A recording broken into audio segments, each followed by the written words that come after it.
We are back on FNI, Friday Night Insights, for a bunch of Saturday afternoon insights. Because everybody plays on Saturday. It makes us cover 75 things on one day. But we do have a few Friday games. And you start. We do the have Princeville's Friday. at Rita's. Hayworth at Princeville, 6-3 at 8-1, you right? threw me there. I was like, St. Rita's coming? Yeah. This could be a very good game. Hayworth's got a young man by the name of Jace Wilson. He was an All-Stater as a junior. Not as crazy numbers this year. He's still averaging 8 a carry, though, and 12 touchdowns. So, they've got some options in the Well, we've seen Hayworth. They come over in some mid-state games, right? We haven't necessarily seen them, but right. We have scores against DMAC and this kind of thing. Right. They beat DMAC, so they're a quality program. Have they seen a defense like Princeville's? I'm not 100% sure. I think that's going to be the great equalizer. I think with the they played Lexington, didn't they? That's true. Lexington did get by him, but I think with the Princeville linebacking core is going to hold Wilson in check. And you're picking the Arnett's. I am. I hear that. BPC goes over and tries to take down Leroy. Yeah. BPC, they're not going to do it, are they? I think so. I think BPC's a real threat in 1A, dropping down like that. I mean, 2A quarterfinals last year, almost everybody back except for some new faces on the line.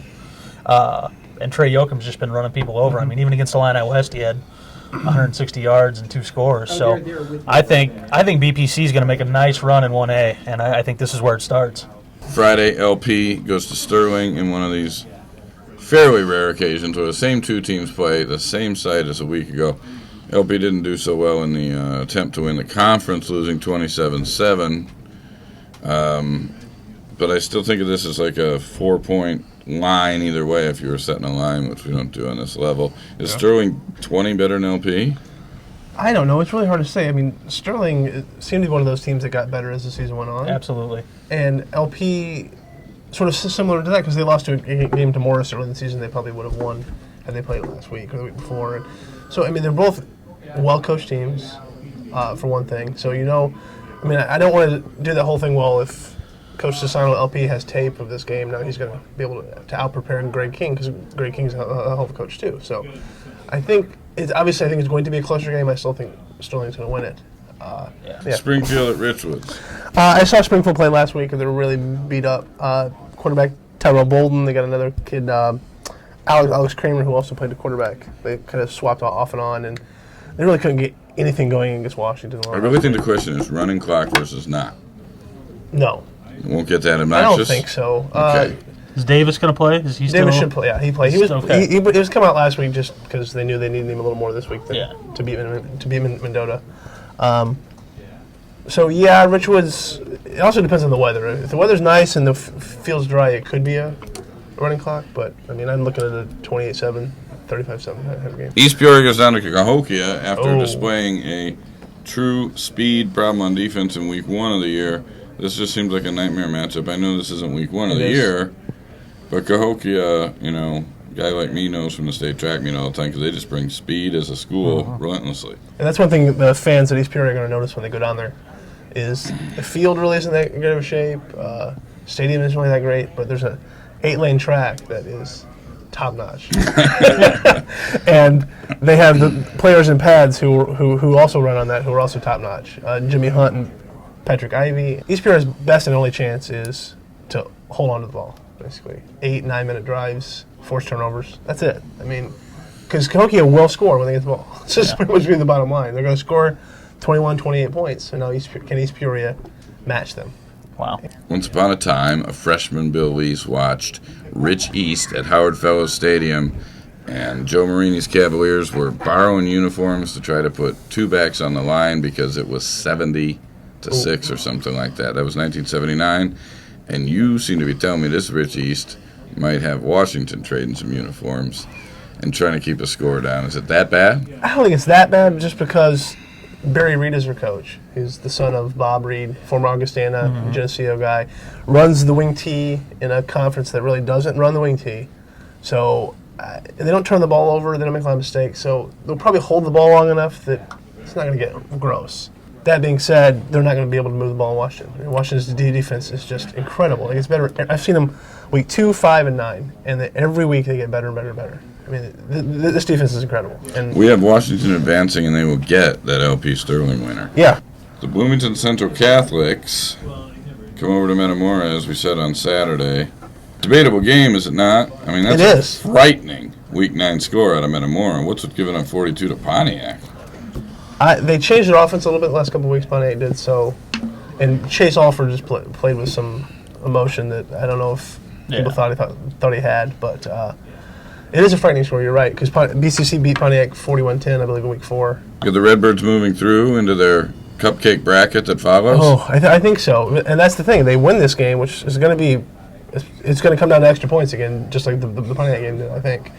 I believe they passed through the next 2 rounds with running clock-like scores. The Bishop Max that we see at this time of year all the time. Play IVC. McNamara's got a huge line. Justin Crawford, Matt Frazier, both invited the U.S. Army National Combine, I guess is it's for juniors who are Division I prospects. So they're going to have to contend with a big line and, some big game experience. I mean, IVC is going to have to elevate itself to another level here, I think, to get this done. Now, if you want to get crazy and do a doubleheader, because I had a friend who was talking about getting to Coal City to watch Dunlap, what do we think of that? I like Coal City. Coal City is one of those programs that have 21 playoff appearances in 20 years. 22 years? 20 years, that's really good. 20, that's awesome. That's really good. It's the Rod Carew line. You don't get him go 5 for 4. But, yeah, all right. 22 years, pardon me. I was going to say 2+ decades and said 20 years came out. And they're just a really good defensive team for one. So you're going to get 2 really good defensive teams. I see this being a 14-0, 21-7 type of game. I don't think Dunlap has the offense. Yeah, I was going to say the Dunlap offense is probably still a little bit behind where the Coal City offense is. It is. Plus, it's an offense that doesn't really play well in the weather. It doesn't play well on the road. Riverton and Illini West are only 3A game. I mean, we have Camp Point that we didn't list. Yeah. We know Illini West is winning for several weeks. We'll talk about them at Thanksgiving. DMAC goes to Morrison, 5-4, trying to take down 9-0. Is that as obvious as it looks? Yeah, that's pretty obvious. Yeah. Stark and Orion seems like a great matchup. This is a great matchup. Stark's got a ton of momentum coming off the win over Mercer County. And Orion, as Wes documented today, has only played one playoff team and lost to that playoff team, Sherrard, by a pretty sizable margin. Clifton Central at Anawan Weathersfield, and you say Clifton is a 2A semifinalist of a year ago? Yeah, and I just got an email from Clifton coach Brian Spooner, who was reminding me that I picked against him last year. That's right. But, Clifton, 2A semifinalist, returns a lot of people from that team. Trent Faulkner, quarterback's thrown for over 1,000 yards and 16 scores. David Payne's run for, I think, 952 and 10 scores. So they brought a lot back from that team, and I think it might just be a little too much for Anawan Weathersfield to contend with. Nonsense. Anawan, baby. Loved him since last year's basketball tournament. Clifton Central coach, one of those guys who wears shorts, which I don't get that. In the cold. Two snaps and quad knit. Those shorts? Gilthorpe? Well, no, not those. Okay. Not the baseball shorts with the mesh hat. Yeah. But and the tube socks. And the tube socks. No. I mean, it's like, you see coaches, he's one of those coaches. Jacksonville Route at Lewiston's another one I'm tempted to want to see. Yeah, this has potential to be a great game. Route comes out of the WIVC North, Western Illinois Valley. 2 of those 3 losses are to Concord Cryopia, last year's defending champion in 1A, and then Brown County, who is probably among the 1A favorites this year. Mm-hmm. So, they've played a quality schedule. They've relied on Michael Tonry, the running back. He's got over 1,100 yards and 21 scores. So, if that defense, led by Darth Winkler and C.J. Goddard, can kind of step up and slow them, then Lewiston should be able to put it in gear with its offense. Well, I'm sorry to the Winklers, but I like Route in that one. I'm just randomly picking. So that's the bulk of our area games for Week 1. Week 1, Week 10 of this season. Next week in Round 2, we'll have as many games to talk about, and as we go through, we'll eventually probably look at the whole state. And a lot of our teams are going to last quite a while, we think. So thanks for joining us. Check out the Friday paper for a little bit of preview stuff, Saturday paper for the games we cover Friday night, and then more preview stuff.